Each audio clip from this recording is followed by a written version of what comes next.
Dear students, good morning. In the previous class, I have taught you lesson first of English first, and today I am going to teach you lesson 2, and the lesson name is Mac's Messy Room. Mac एक लड़का का नाम है और उसका रूम जो है काफी गंदा है, ठीक है। ये चैप्टर का नाम है, ठीक है। तो चैप्टर 2 आपका यहाँ से स्टार्ट है, मैक मेसी रूम। इससे पहले एक छोटा सा राइम टाइम है, ठीक है। एनिमल क्लाउड्स, जानवरों का बादल। Have you ever seen an animal cloud? क्या आपने कभी जानवरों वाला बादल देखा है? A funny shaped cloud, not square और राउंड। एक बहुत ही फनी शेप का होगा बादल, ना ही स्क्वायर होगा, ना ही राउंड होगा, ना ही गोल होगा, ना ही किसी डिजाइन का, एक अलग ही फनी शेप में होगा बादल। ऐसा कोई बादल आपने देखा है? Animal clouds are so much fun, ठीक है। तो ऐसे बादल जो कि एनिमल शेप के होते हैं वो बहुत ही फनी होते हैं।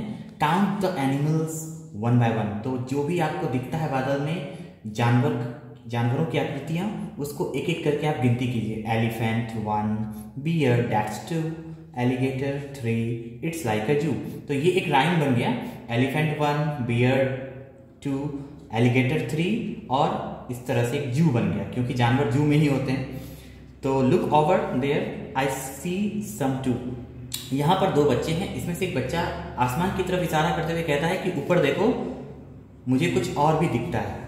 लायंस, टाइगर्स एंड कंगारूज, ये सारे जानवर इसको दिखते हैं। So when you are bored with nothing to do, look in the sky for animal zoo. और जब कभी भी आप बोर होते हो, आपके पास कुछ करने के लिए नहीं होता है, तो आप आसमान की तरफ देखो। आसमान में भी कभी कभी आपको ऐसे शेप दिखेंगे जो आपको लगेंगे कि वो जानवर है, आपको ऐसा फील होगा कि वो एक जू है, ठीक है। अब आगे बढ़ते हैं हम लोग लेसन की ओर। सबसे पहले है यहाँ पर कुछ वर्ड्स लिखे गए हैं, जो इसको अनस्टैम्बल करके आपको एक सही वर्ड बनाना है। ये सब मैंने आपको पिछले क्लास में बता दिया था, ठीक है। हम लोग आगे बढ़ते हैं। Mac was a naughty boy. Mac एक बहुत ही नटखट लड़का है। His room was a mess. उसका रूम जो है काफ़ी कचरा भरा हुआ, मतलब गंदा है, इधर से उधर सामान कुछ फेंका हुआ है। आगे देखते हैं। There was a bat, gloves on the floor. तो उसके रूम के फर्श पे एक बैट है, ग्लव्स है।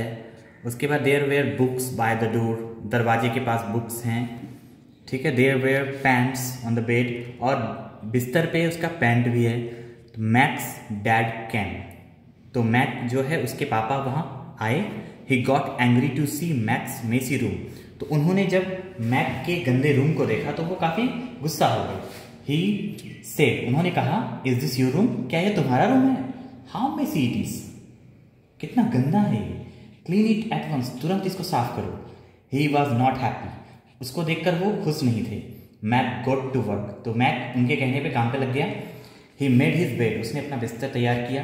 ही put his toys in the toy box, उसने अपने खिलौनों को खिलौने के डब्बे में रखा। He put his books in the shelf, और किताबों को उसके कपबोर्ड में शेल्फ में रखा। He folded his pants and put it properly, अपने पैंट को वो अच्छे से फोल्ड करके उसको सही ढंग से उचित जगह पर रखा।